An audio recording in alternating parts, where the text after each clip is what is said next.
Maksud, untungnya orang-orang alim, orang-orang yang berilmu, dia tahu dah musuh ni datang daripada arah mana, musuh ni datang membawa senjata bagaimana, lalu barisan pertahanan yang macam mana kita nak persiapkan. Ini tujuan alim ulama kita menyiapkan, nak kenal ciri orang munafik macam mana. Bukan kita nak jadi seperti itu. Okey, berputus asa dalam menghadapi cabaran hidup. Orang yang berputus asa dalam menghadapi cabaran dan dugaan hidup adalah mereka yang tidak bersabar terhadap sesuatu yang ditakdirkan Allah. Tak bersabar.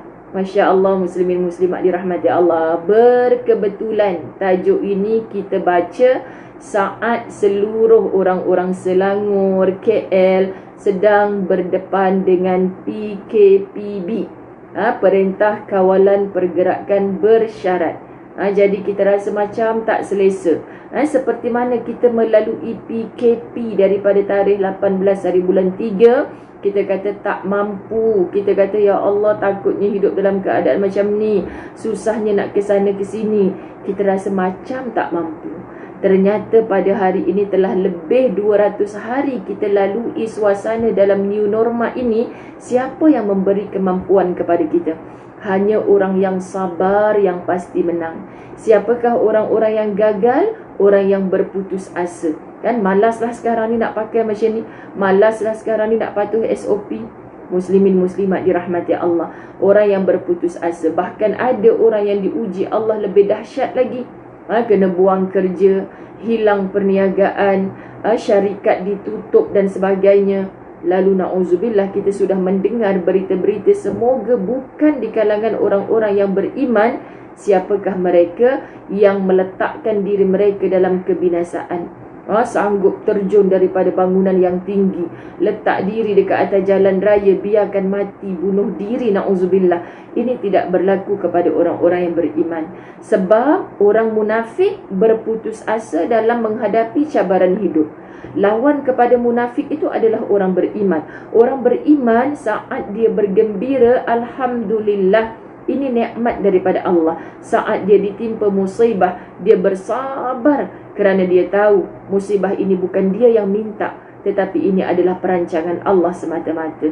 Muslimin muslimat yang dirahmati Allah, apa yang disebutkan orang yang berputus asa dalam menghadapi cabaran dan dugaan hidup adalah mereka yang tidak bersabar terhadap sesuatu yang ditakdirkan Allah. Maka kita ubah. Kita tak nak jadi orang munafik, kita ubah. Jangan ada putus asa. Hatta sekecil-kecil coronavirus yang telah bertebaran di atas muka bumi ini menjadi satu pandemik, bukan kita yang minta, bukan kita yang mahu. Tak ada siapa yang nak duduk dalam keadaan macam ni. Allah yang menentukan. Okey, kalau kita mendengar cerita-cerita orang kata ini ada agenda-agenda pihak-pihak yang tertentu, baik, kita orang beriman tetap yakin kalau Allah tidak izinkan virus ini masuk, menular, tersebar begini dahsyat, ia takkan berlaku. Mudah sangat bagi Allah untuk mematikan ia serta-merta, hanya dengan kun fayakun. Tetapi kenapa Allah izinkan dia bertebaran? Subhanallah, kita tahu hanyalah makhluk kecil yang tidak nampak di mata kasar kita. Bukankah kita juga tidak melihat akan Allah?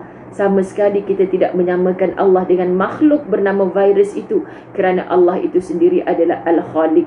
Tetapi muslimin muslimat, kalau kita hari-hari Ustazah bila dalam keadaan bersiap, kadang-kadang kan bila kita buka TV yang sekejap-sekejap, kita tak ada masa nak buka TV 1 jam, 2 jam terus pandang, tak ada masa.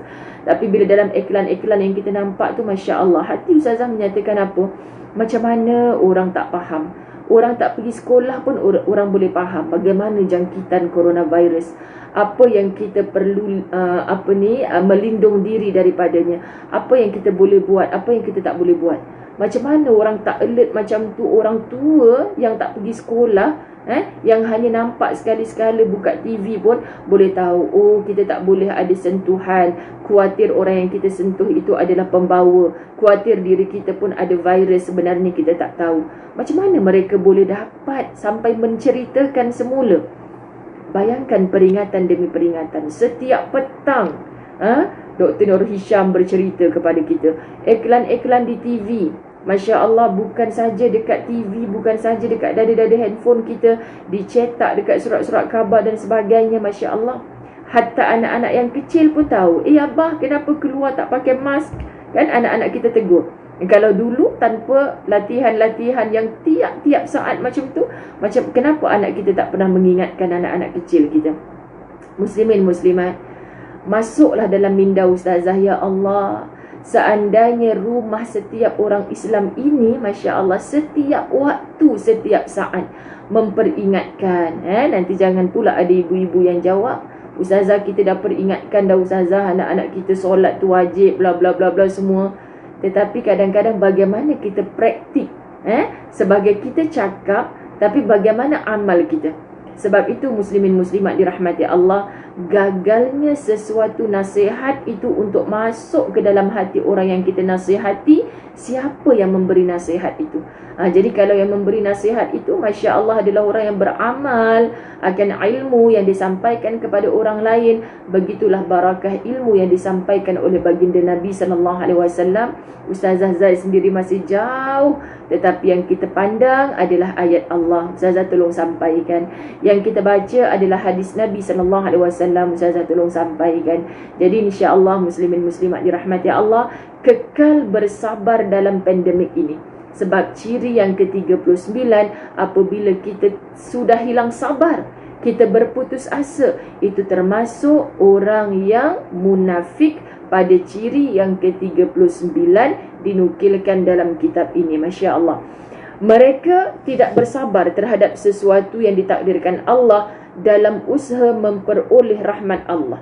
Kita kata kita nak dapat rahmat Allah. Siapakah orang yang sentiasa dalam rahmat kasih sayang Allah?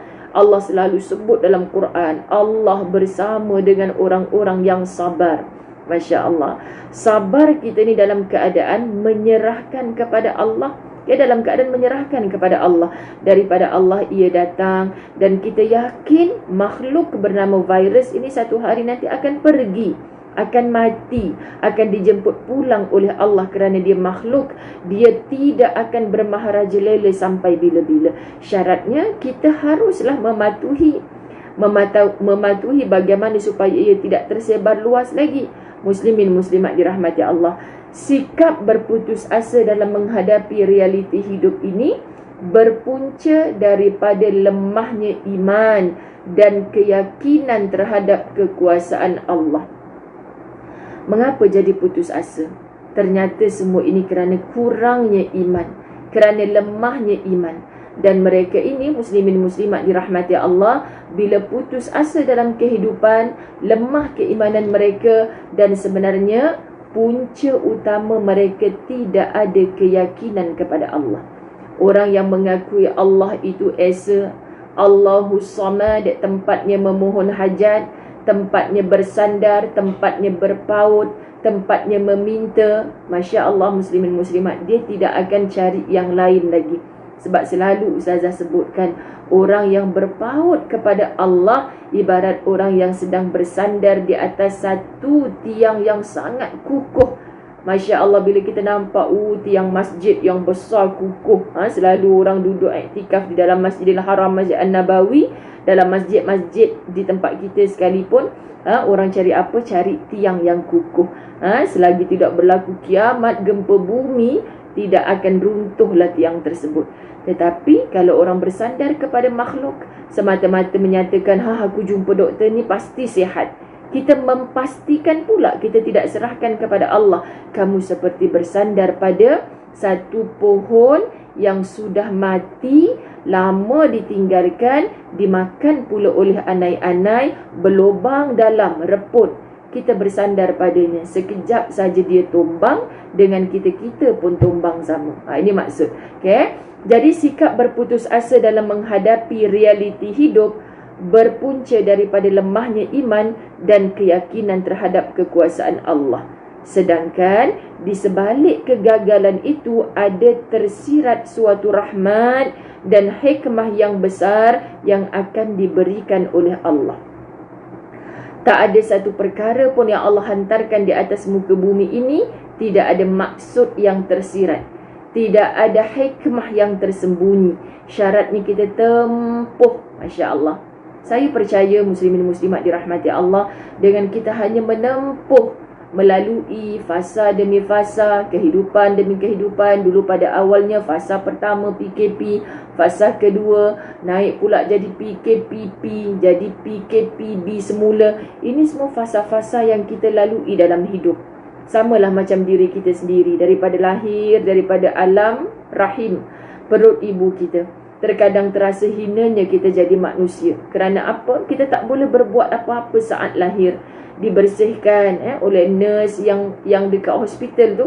Mak kita lemah, diangkat, dimandikan, diazankan oleh ayah.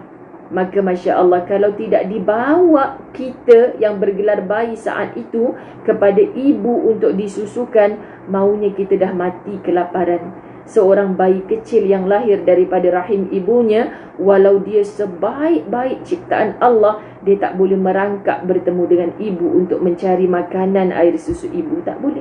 Kita tak pernah nampak bayi yang baru lahir tu berlari mendapatkan susu ibunya, merangkak mendapatkan susu ibunya. Tetapi kita biasa melihat binatang-binatang yang dilahirkan saat ibunya lemah. Masya Allah, keluar-keluar lahir saja boleh pelan-pelan mencari air susu ibu. Siapa yang mentakdirkan semua kehidupan ini? Itulah Allah Subhanahu wa ta'ala. Jadi bila kita melihat alam ini lemahnya kita hanya perlu berpaut kepada Allah yang Maha Kuat. Apa sahaja takdir yang Allah hantarkan kepada kita, pandanglah ini sebagai suatu rahmat, adalah rezeki daripada pelbagai jenis-jenis rezeki yang Allah hantarkan. Kerana kalau Allah menghantar nikmat, khawatir kita dimatikan dalam keadaan kufur yang belum sempat kita bertaubat kepada Allah. Lalu Allah hantarkan kita dengan sedikit ujian. Allah nak tengok yang mana yang paling tunduk sujud kepada Allah, meminta untuk dikembalikan kita ini dalam keadaan yang tetap diredai oleh Allah. Inilah dia muslimin muslimat dirahmati Allah. Dalam Islam, orang-orang yang berputus asa dalam menangani kesusahan hidup adalah tergolong orang-orang yang sesat dan munafik. Kerana tidak mempunyai keyakinan terhadap kekuasaan dan kebesaran Allah yang boleh mengatasi segala sesuatu. Dia tak yakin. Sebab itu orang, kalau kita hidup, tamsilan yang Ustazah sebutkan tadi, takkan memilih untuk bersandar di pohon yang reput. Dia akan memilih untuk bersandar di tiang yang kukuh. Sebab dia melihat, dia tahu bahawa mana yang kukuh, mana yang reput akan tumbangkan diri dia kalau dia bersandar di situ. Ternyata kenapa hari ini kita memilih untuk bersandar kepada makhluk yang lemah, yang akan sakit, yang akan mati, yang ada tarikh luput sama macam kita. Ini membuktikan bukan semua kita yang mengaku, yang bersyahadah kepada Allah itu adalah Tuhanku, tapi dia sebenarnya tak mengenal Allah yang Maha Kuat, Allah yang Maha mendengar, Allah yang Maha melihat, Allah yang hayyun, hidup selama-lamanya, tidak akan mati, Allah yang berdiri dengan sendirinya. Dia tidak kenal. Kalau dia kenal, akan datang keyakinan. Sebab itu tak kenal, maka tak cinta. Dia kata, saya cintakan Allah. Kalau benar cintakan Allah, setakat mana kita mengenali Allah dengan sungguh-sungguh. Sebab itu muslimin muslimat dirahmati Allah, kita tidak mengakui salah diri kita. Kita selalu nampak salah orang lain. Tapi bila hidup kita berantakan, kita rasa tidak beroleh ketenangan, ke mana seharusnya kita kembali? Tidak lain, tidak bukan hanya kepada pemilik seluruh alam ini. Langit pun Allah punya, bumi pun Allah punya, segala makhluk atas dunia, tumbuh-tumbuhan, binatang, diri kita, orang yang sayang kita, orang yang tak suka kita, semua tu Allah yang punya. Allah yang memegang segala hati. Dia suka kita hari ini, belum tentu suka selama-lamanya. Ya muqallibal qulub, wahai Allah yang maha membolak-balikkan hati, Masya Allah, tetap cintai seseorang saudaramu kerana Allah suruh kamu saling berkasih sayang. walaupun terkadang orang itu sangat menyakitkan. InsyaAllah bila kita nampak Allah yang menghantarkan orang yang demikian, muslimin muslimat dirahmati Allah, kita tidak akan hilang pegangan. Oh, orang ini Allah yang hantarkan. Kenapa dia berperangai macam ni depan kita? Allah nak ajarkan kita erti sabar, erti cekal, supaya kita terus menunjukkan perkara-perkara kebaikan, bukan kita si munafik itu. Kita tengok rujuk kepada suratul Hijr ayat yang ke-55. A'udzu billahi minasyaitonir rajim. Qalu basyarnaka bil haqqi fala takum minal qanitin.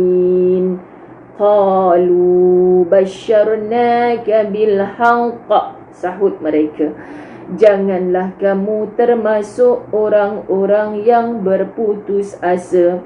Fala takum minal qanitin. Janganlah kamu termasuk orang-orang yang berputus asa. Kalau dalam hidup ni muslimin muslimat, hilang kerja, kita putus asa, Masya Allah, hanya seolah-olah majikan kita itukah yang bagi kerja pada kita? Tak adakah kita cari usaha yang lain? Seandainya kita dimatikan dek kerana pandemik ini, maksud saya mati bukan datangnya ajal, mati dari segi dulu kita kaya raya, sekarang jatuh miskin.